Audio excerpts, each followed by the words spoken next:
Okay, guys. Well, another reaction video to something CinemaSins, and yep, that's right, you read the title. And this one I've been looking forward to do. Now I'm finally doing it. You're watching my reaction to these three CinemaSins videos, and I was like, why not? I'll do all three of them, and excuse me, besides, they're not that long, so yes. That's right. The three CinemaSins videos that I'm reacting to are the first three X-Men films. X-Men, X2, X-Men United, and X-Men The Last Stand. Yes. And yeah, basically, this being the X-Men trilogy. So yeah, I think for anyone like me, and especially having grown up, in the early 2000s and such, we had seen and watched the X-Men films, right? I was born just 1 year after the first X-Men film came out. And, it was the first two Blade films and Spider-Man that really simplified Marvel Comics on the big screen, right? Yeah, it was definitely those, again, Blade, X-Men, and Spider-Man. Yeah, with what was brought to the first three X-Men films, although, the third one, sadly, it didn't do that great, but I've said this before, that X-Men 3, The Last Stand, it's my favorite X-Men film. And say what you will, but, and besides, come on, after having, say, Days of Future Past, that basically patched things up with what happened in The Last Stand, right? So, but yeah. And I would say probably, I don't know, because for me, it would be a tie between Last Stand and the first X-Men film that would be my favorites. And no hard feelings on X2, because that's another good X-Men film. And I seem to recall that, even the Nostalgia Critic pointed this out, that everybody cites the second X-Men film as the best X-Men film. And yeah, I mean, what goes down in the second X-Men film? And at that time, it was the only X-Men film to be 2 hours long. Because the first one and the third one, they were 1 hour long, so yeah. But that was until when we got the later X-Men films, yeah, they were longer, but anyways, 2 hours long, that is. But yeah. So, the first of the three CinemaSins videos that I'm reacting to, well, of course, starting with the first X-Men film. Yeah, everything wrong with X-Men in 5 minutes or less. Yeah, definitely, because this being, say, 5 minutes and the other two being short, yeah, these are some old CinemaSins videos, but yeah. And I don't know, because I don't know what to expect, and I've said this before, you never know what to expect when it comes to, watching or reacting to the CinemaSins videos. If they'll have anything positive to say, they might remove a sin or two, just, yeah. I mean, I'm hoping, and when I now begin to watch and react to these three, they might have some positive things to say, but probably not that much on, say, The Last Stand, but I'll find out, of course. So, without further ado, and enough said, oh, by the way, just why not? It's the only shirt I have, the option to wear this, anyways, so, and I think it goes well with what I'm doing, so, yeah, but anyways, so without further ado, let us see what CinemaSins has to say with the first X-Men film, the first of the three CinemaSins videos that I'm reacting to for this reaction. Okay, everything's good. So here we go, beginning in 3, 2, 1... play.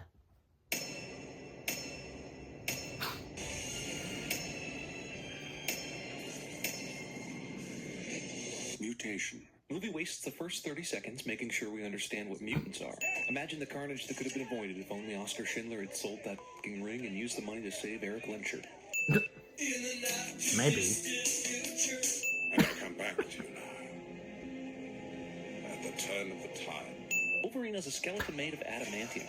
This guy punches Wolverine in the face numerous times without breaking his hand, and then all of a sudden, every time Wolverine punches and headbutts this dude... So in some of their early videos, they did audio outtakes slash after credits. To hear what it was saying.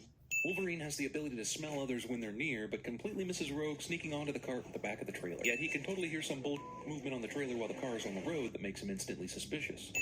I saved your life. The producers of True Blood later saw this and said, yes, this is exactly the fake Southern accent we want. You know, you should wear your seatbelt. Arguing about auto safety when the car accident happens, cliche. So we find out later that Sabretooth was here to kidnap Rogue, but how does Magneto know to send Sabretooth here? Like, he doesn't have Cerebro to locate mutants. Rogue was a stowaway on Wolverine's trailer. Wolverine pretty much drives place to place without any real direction.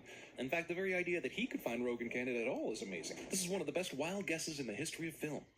Now, where the did these assholes come from? I guess Magneto is supposed to be so powerful that he could devote part of his mind to constantly controlling these desk toy clicky balls, but even if you could, why would you? Huh? Sabretooth had neither the time nor the opportunity to take these dog tags from Wolverine. This is Scott Summers, also called Cyclops. I wonder how many times Patrick Stewart accidentally called Cyclops Geordie during the filming of this movie. The students are mostly runaways. Probably not. Frightened, alone. And with ridiculous haircuts. Assuming you can kidnap and impersonate the pilot and the senator's aide, is the military not able to track where senators' helicopters go? Why is the girl who kills people when she touches them about to touch Logan? The way Magneto creates this bridge is cool, but it Because seems she a can bit unsafe sense walking that across the bridge something's before it's troubling even him in completed. his sleep. Miss one tile and you're dead. Why did Magneto's powers turn Senator Kelly into Mr. Fantastic? You should go. How does Mystique impersonate a kid on the grounds of the f***ing school with super mind-reading powers Professor X on campus? I mean, it makes sense that he doesn't go poking around in people's minds all day, but he can't detect when a new brain enters a school? Why don't you just use it to find Magneto? I've been trying, but he seems to have found some way to shield himself from it. Yeah, but why can't Xavier find Sabretooth, Toad, or Mystique when they wander around outside of Magneto's fortress? Sabretooth was just hanging out in Canada with no metal helmet or anything. It would have been nice for Xavier to use Cerebro then, because Sabretooth went straight back to the lair. Storm, Cyclops, find Well, Storm and Cyclops take off and go to the vehicle room, leaving Wolverine behind, but somehow he already has Cyclops' motorcycle and has already left the mansion before Cyclops realizes it. Where's my motorcycle? I wish I had that cliche. I suppose the professor can't mind read that Mystique is doing all this shit either, right? I mean, these are the same halls where he was playing around in Logan's mind earlier. Why didn't Xavier's mind pick up a disturbance of the Force or something? Green is bad. Did the tiny frog mutant just completely compress another human being flat to the ground by jumping on him? You actually go outside in these things? What would you prefer? Yellow spandex? Haha, comic book inside joke. Mutant or not, it's a terrible idea to leave an entire boarding school full of children And we would get without adult that. supervision. Sounds like a storm's coming. Oh, really? What was your first clue? Cyclops has no idea what the substance is that Toad traveled on Jean's face, so how does he know what sensitivity level to set his visor to in order to destroy the mysterious substance of unknown makeup but not injure her face? One of the most visible landmarks in the world, and no one notices all this commotion at the Statue of Liberty. Do you know what happens to a toad when it's struck by lightning? The same thing that happens to everything else. I know she's a mutant, but damn. That's all the blood that these 3 super deep stab wounds are going to produce? Sabretooth throws Wolverine up in the air and is somehow able to slow down his momentum in mid-flight. Jean, use your power. Try to steady him. Hang on to something. Wait just a damn minute. In the previous scene when they were all fighting in the gift shop, Jean literally used her powers to hover the enemy in the air and but now when they need to hover up someone to the torch, they have to use Storm's wind, and Jean only providing steadying support? Wow. Sure, when Logan touched Rogue, he was knocked out cold and woke up hours later in a bed, but when Magneto does it, he has full use of his powers back in 30 seconds. Magneto's plan is to change all the world's politicians into mutants so they won't pass an anti-mutant law, but it's pretty hard to believe that everyone would become a closet mutant after this, or that no one would report the strange, huge blue force field that crashed the largest single gathering of world leaders in history in one of the largest cities of the world. No one else who watches this broadcast notices Senator Kelly's weird yellow eyes. Doesn't it wake you in the No, middle of the night? apparently not. The feeling that someday they will pass that foolish law. Seriously, Magneto's worries are pretty stupid. It's pretty clear how that whole humans versus mutants war would go if they ever passed some dumb law. and that's it. 40. Yeah. Whatever you do, don't hit him in the balls. Is there any, okay, I'm pretty sure, yeah, any audio outtakes slash after credits, even though they did that a little early, but, you know. Mutation. It is the key to our evolution. It has enabled us to evolve from a single-celled organism into the dominant species on the planet. This process is slow, normally taking thousands and thousands of years. But every few hundred millennia, evolution leaps forward.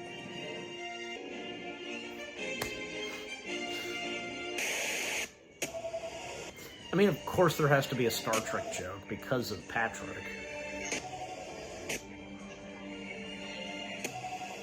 Isn't? What was that of?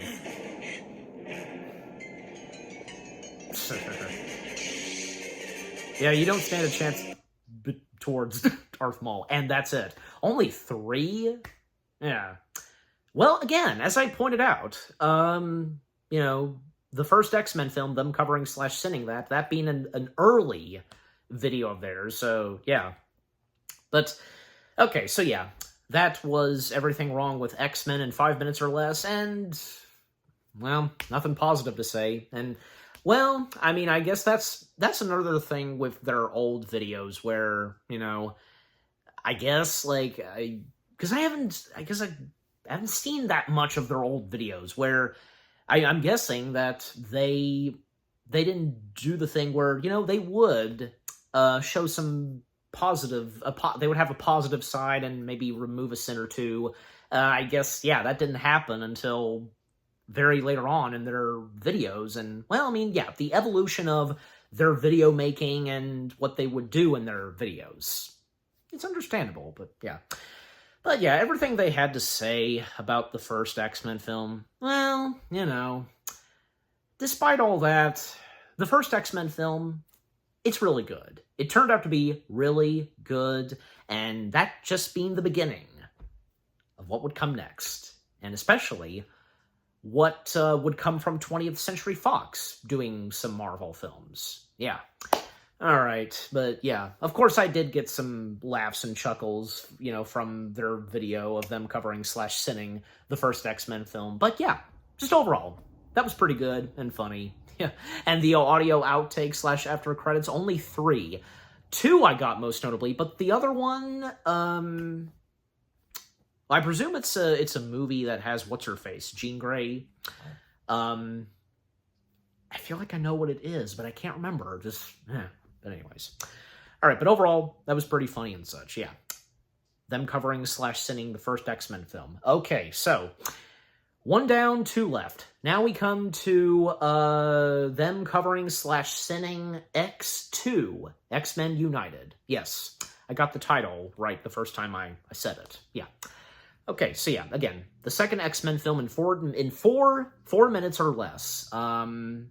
Well, I guess maybe I'll probably expect the same thing like the first one, but I'm, of course, about to find out. And like I said, X2, and especially most notably from Doug Walker, the second X-Men film being cited as one of the top best X-Men films, and yeah. But that's for CinemaSins to decide. I mean, what they're gonna say / sin on the second X-Men film, but alright. So enough said. Without further ado, let us begin. 3, 2, 1, go.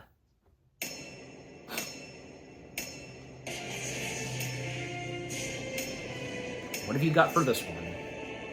DC Comics. Lincoln said that in his first inaugural address as our nation's 16th president. So, yeah, you don't get a cent. They don't get a cent for that. Begin the tour. Wait, what the was the Lincoln lesson if not part of the tour? You mean I didn't have to be listening to all that? Discount Tiki Barber. I would never let anything happen to you. Tiki Obvious Barber. foreshadowing dialogue cliche. Oh, snap. The X-Men got caught up in an improv everywhere performance. What do you need, William? Just your authorization for special operation. Black Briar. We developed the technology that built his plastic prison. So, plastic then? This is the last time we see Senator Kelly. I wonder if anyone else will miss him once Mystique stops being him for a few weeks. And if they discover that... Probably just my long-lost twin brother. The less questions I ask, the better.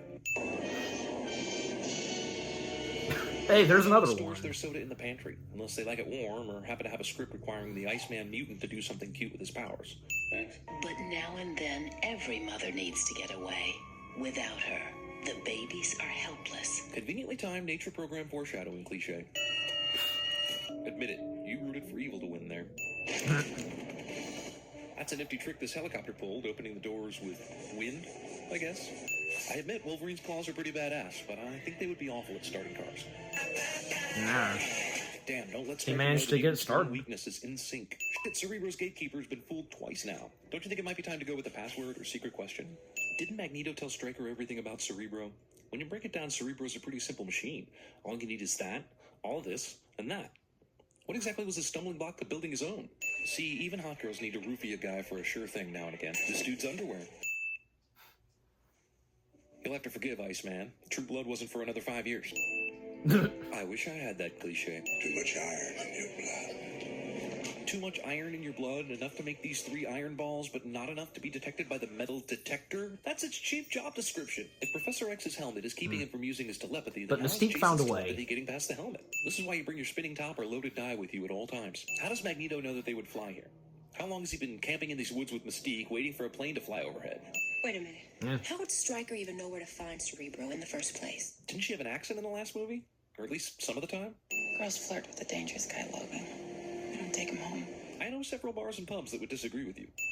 Then why not stay in disguise all the time? You know? Look like everyone else. Good old Alan Cumming. Because we shouldn't have to. You know, Mystique is right. You shouldn't have to be a closet mutant. But Mystique's problems are like the problems of Rachel Lee Cook, and she's all that. As if no one would ever want to be her friend or want to have sex with her. Mystique is sexier as her blue self than 99% of the human population. Wolverine can smell that it was Mystique in the first movie, but his penis overwhelms his nose in the sequel, and it's only the scars that give it away. Holy shit, is that the guy who played Cameron in Dead Poet Society? I still want to punch that f***er. The movie establishes that the two people fighting are equally matched, which means that some sort of total bullshit is going to happen for one of them to die. See, why is there an illusion of a little girl here now? When Magneto and Mystique came in before, it was completely normal. Did they instruct Jason to create an illusion while also trying to perform the very difficult task of controlling Xavier's mind and killing all the humans? Yeah, this guy. And Jason can't get to Magneto because he's got the helmet. Who gives a shit? You came here in a jet, remember?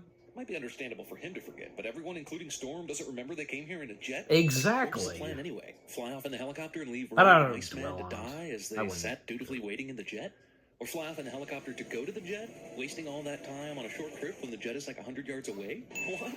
How would Rogue know when the perfect time is to start flying this thing? How did she even get it in the air? Yeah. We just lose the feed? Are we still alive? And there they are. Cool scene, but what? Mutation. The movie ends with the exact same narration from the beginning of the first movie. It is. And in the style of Star Trek 2.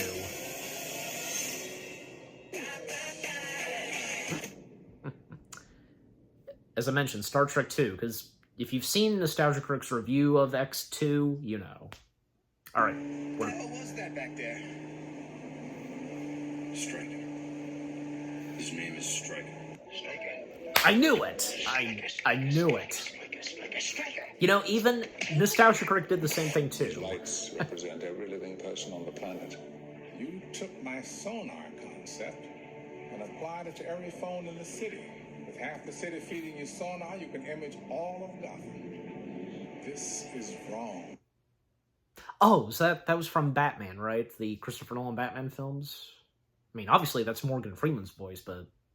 Yeah, okay. Because I heard him say Gotham, right? Okay.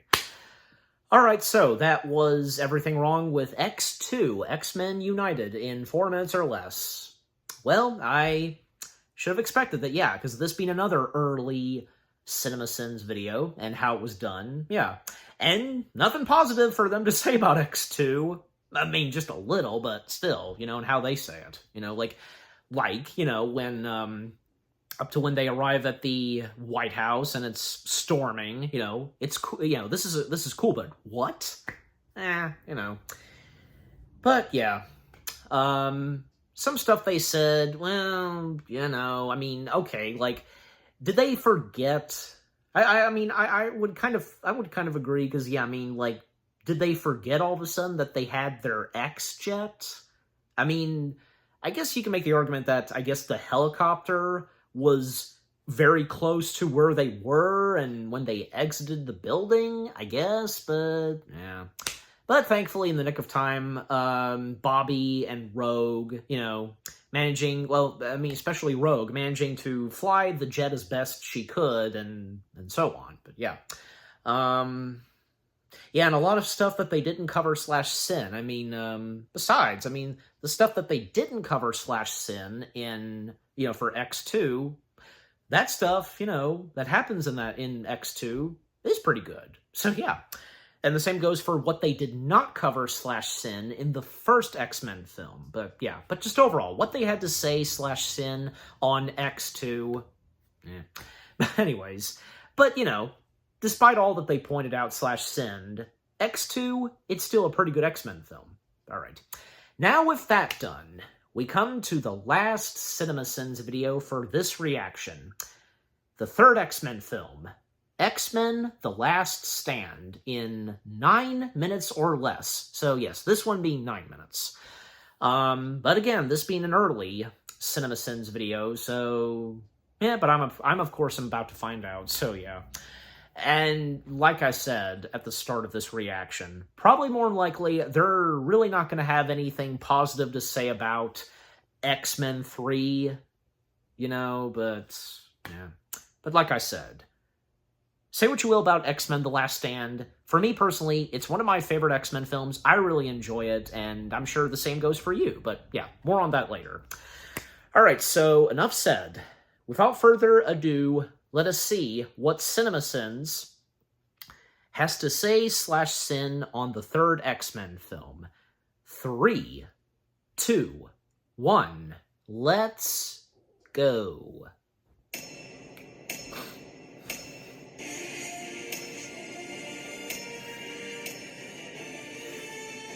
Why would you use CG to make Patrick Stewart look younger? An actor who looked exactly the same 20 years ago as he does today. How are you going to reconcile this now that First Class came out and showed us that Charles and Eric parted ways as young men? I mean, I know everyone wants to forget this movie, but you can't just ignore shit that happened in it if you're going to bring back the old cast for Days of Future Past. Okay, levitating all the cars and the lawnmower, but why bother with the water coming out of the hose? Also, surely Stan Lee could have made a better appearance than this phallic cameo. Fucking Brett Ratner. Are these decorative, or did Gene's parents serve Charles and Eric tea with hard-boiled eggs? Again with that. Totally impossible war simulation reveal cliche. I wonder if that was a... Brett Ratner rips off the holodecks from Star Trek. I wonder if that was a coincidence with the not-too-distant future thing. Like, X-Men didn't steal that from Mr. Science Leader. Why wouldn't Wolverine just smash into the wall of the simulator if Colossus actually threw it? Oh, so this is the building where Iceman cheats on Rogue with Kitty's kitty. This movie came out in May of 2006, but claims to be set in the not-too-distant future, which means that the super-smart doctor character is really diving into an article in this magazine. Now, don't say anything negative towards Kelsey Grammer's Beast. Come on. Raven, I asked you a question. I don't answer to my slave name. Yes, Mystique, please tell us about your slave days.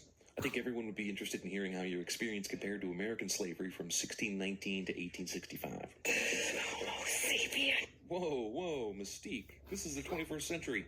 No one speaks Latin anymore. When an individual acquires great power, the use or misuse of that power is everything. What about responsibility? I think you're forgetting the responsibility. That turns us great into power comes great tyrants over our responsibility. fellow man. But Einstein said,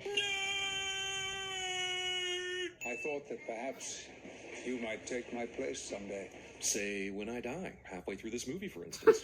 Who builds a lab on Alcatraz Island? Who does that? I'll tell you who. Brett Ratner. That's who.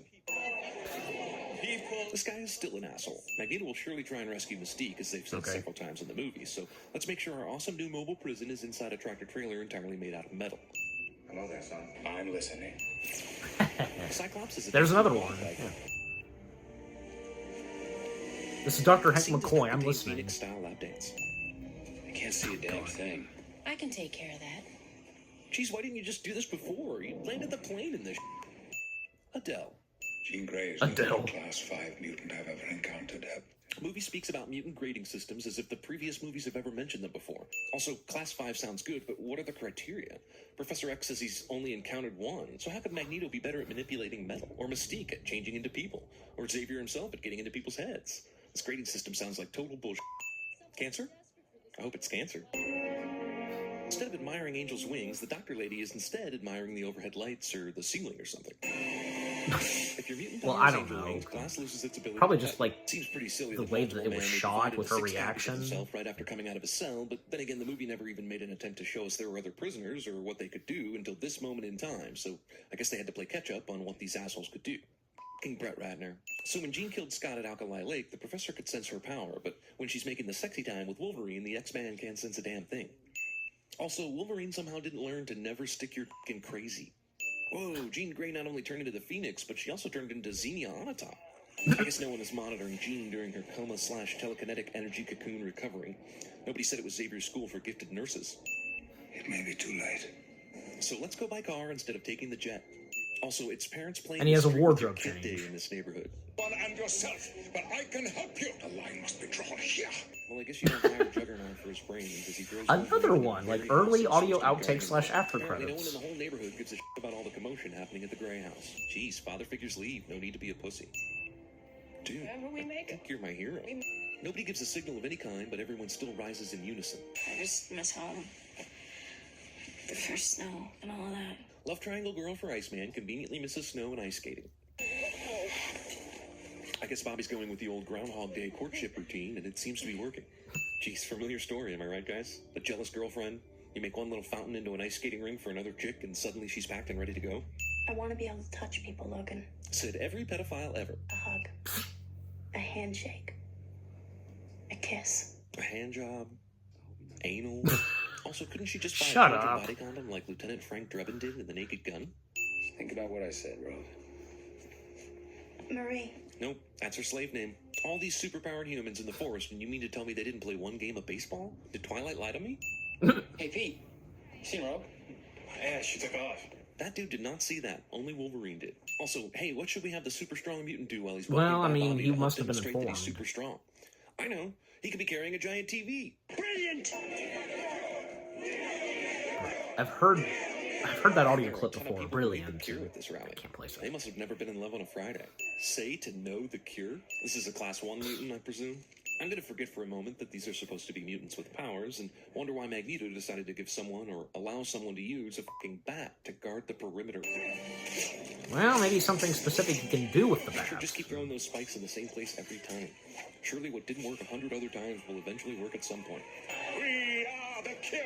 Magneto's Cure cover band has entirely too many members. The cure for that infirm, imperfect condition called Homo sapiens. Is this supposed to be like a clan rally? Marvel crossover, check it out. Jamie Foxx's Electro has a cameo in The Last Stand roughly 8 years before he was even cast in The Amazing Spider-Man 2. Nothing can I don't stop think that's us. supposed to be who it is. Despite the fact that no one knows why the Golden Gate Bridge think is I might have heard collapsing, that everyone before. starts running toward the much longer route off the bridge. No one in this racial stereotype noticed all the cars that were smashing into each other while they took this picture in front of the fucking Golden Gate Bridge. This is cool and all, but it's probably Yes, the least practical I was way gonna for say. Magneto's troops to get to Alcatraz. I mean, steal a jet for Pete's sake, or I don't know, a boat. Clearly daytime here, but then suddenly nighttime here. Yeah, that's Who the fuck are true. you? And this. Grow those back. Is there a reason why he couldn't? Well, I apparently defeated him. Don't you know who I am? Oh, come on! You didn't have to... Little bitch. I'm the wrong guy. That too! Like, come on. Who's hiding?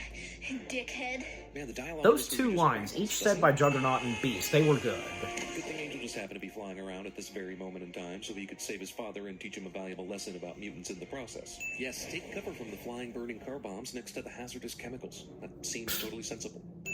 Isn't all this just a little unnecessary?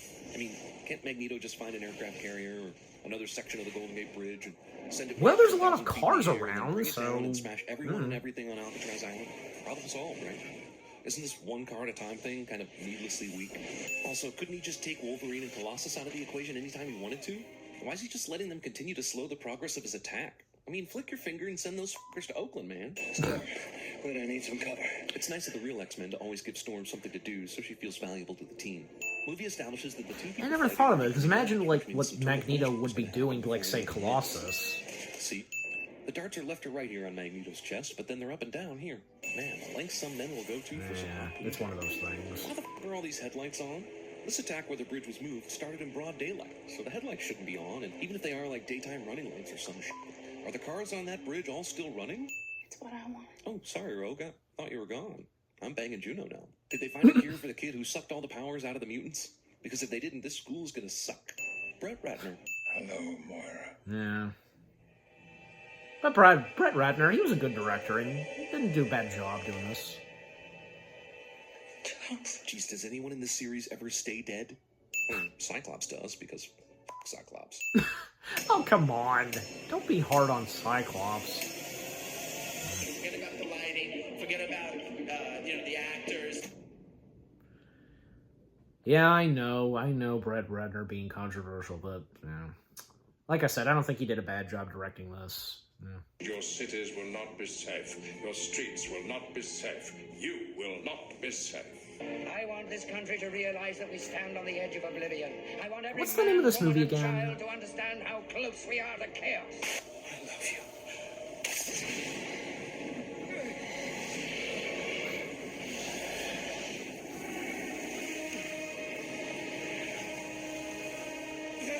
What have I done, sweet Jesus? What have I done?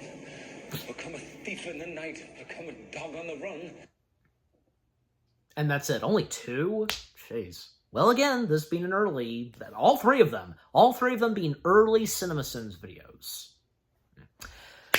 Okay, so that was everything wrong with X-Men The Last Stand in 9 fingers. 9 minutes. Yeah, 9 fingers. Yeah, so... Yeah, obviously I should have expected that. Nothing really positive to say on The Last Stand. But, at the same time, I didn't really bring this up, where X-Men The Last Stand, it had some pretty good stuff to it. Again, yes, it may not be the best X-Men film. I think even still to this day, even though, we had gotten, say, Days to Future Past, it patched things up, what happened in Last Stand, But, yeah. But the good stuff that comes from Last Stand, well, obviously, some good action, good visuals, like, most notably, Magneto lifting the Golden Gate Bridge. Like, that's definitely a highlight from the character of Magneto. Like, really, he's, come this far with the ability of lifting heavy, big metal stuff and such, and with him able to lift the Golden Gate Bridge, oh yeah, definitely. And Kelsey Grammer as Beast / Hank McCoy, he was no disappointment. Perfect casting. Even Doug Walker agrees on this too. Yeah, even, what Doug, aka the Nostalgia Critic, had to say about X-Men The Last Stand. Yeah, because, he too knows that there was some good stuff to come from The Last Stand. Yeah. But yeah. And, here's another thing. Last Stand is not as bad as, say, X-Men Origins Wolverine. Oh, yeah. Say what you about X-Men Origins Wolverine. Me, personally, I liked it. It was okay. Sure, it may not be the best, but still, And, man, how did they fail at, the fact that that was the first Wolverine film? How did they mess up, when it should have been good? A standalone movie about Wolverine. Well, thankfully, when James Mangold stepped in, and he did those 2 later Wolverine films, oh yeah, they turned out to be pretty good. So yeah. Is there anything else to point out? Well, I will say this, because, that was funny. They played an audio clip from Frasier, and if it was not obvious for them to do so, I'm listening. I did that, actually. I did that when the live stream happened, the casting announcements for Avengers Doomsday, I was in the live chat, and I left one comment, and it was after Kelsey Grammer's name was unveiled. I put in, "This is Dr. Hank McCoy, I'm listening." If I remember to do so, I took a screenshot of this, my comment that I left. I'll show that right now. It's on the screen of this reaction. So yeah. And on Facebook, I'm on one of those Marvel fan pages. One of those. Even I left a comment on that. I even left a comment, too, when someone posted on Kelsey Grammer being announced, and I left a comment, and it got a couple of likes and a heart. So, yeah. But, yeah. Anyways. And, yeah, is there anything else to point out what they had to say about Last Stand? Well, yeah, again, overall, should have expected that there really wouldn't be anything positive they would say, only just a little, most notably what they had to say about, when Magneto lifts the Golden Gate Bridge, yes. But nothing on, say, Kelsey Grammer's Beast? Seriously? Yeah, Yeah, and also, because, yeah, some things that they pointed out when you watched and saw my reaction, yeah, because some things in Last Stand, yeah. And, and also, the whole thing on Rogue, besides, Last Stand, as much as I've said that Last Stand is one of my favorite X-Men films, it's a shame that we don't get that much of Rogue. And, the fact, because when the next time we would see her, she did get the cure. But, which would have been better? What's in the final film or the alternate scene where she did not take the cure? I guess that, but, hey, at least she did finally manage to touch Bobby, touch hands and such, but, yeah. And besides, with Rogue being jealous, I mean, there was really nothing going on towards, What's-Her-Face and Bobby, right? So, yeah. And besides, Bobby was there to, comfort whenever she was feeling very sad, and, well, just like, say, when they went ice skating out in the fountain of the X-Mansion, but, yeah, just overall, what CinemaSins had to say /sin on X-Men The Last Stand, and of course, all three that I've reacted to for this reaction, yeah. Okay, so, what about you guys? What did you think on what CinemaSins had to say /sin on the first 3 X-Men films and the X-Men trilogy? Which are some of your favorite X-Men films and of the X-Men trilogy? Any of you like me that grew up watching the X-Men films? I have no doubt. Any of you that feel the same way that, X-Men The Last Stand, it's pretty good and so on? Just, yeah. Stuff that they've had to say in all 3. Did you get any good laughs, chuckles, and with the audio outtakes / after credits, just, yeah. Just overall, what do you think of the 3 CinemaSins videos themselves on the first 3 X-Men films, what they had to say /sin, and with what I've had to say, my reaction to them, and yeah. What did you think of my reaction? Leave comments and give this reaction video a like, as always. And so, with all that being said, thank you very much for watching. I hope you guys enjoyed my reaction to the 3 CinemaSins videos on the first 3 X-Men films, the X-Men trilogy, X-Men, X2, X-Men United, and X-Men The Last Stand. More reaction videos are coming your way. They're going to be awesome. Keep looking forward, and I'll see you guys in the next video /reaction. Take care, and until I react to the rest of the CinemaSins videos where they cover /sin on the rest of the X-Men films, peace out, and X-Men unite!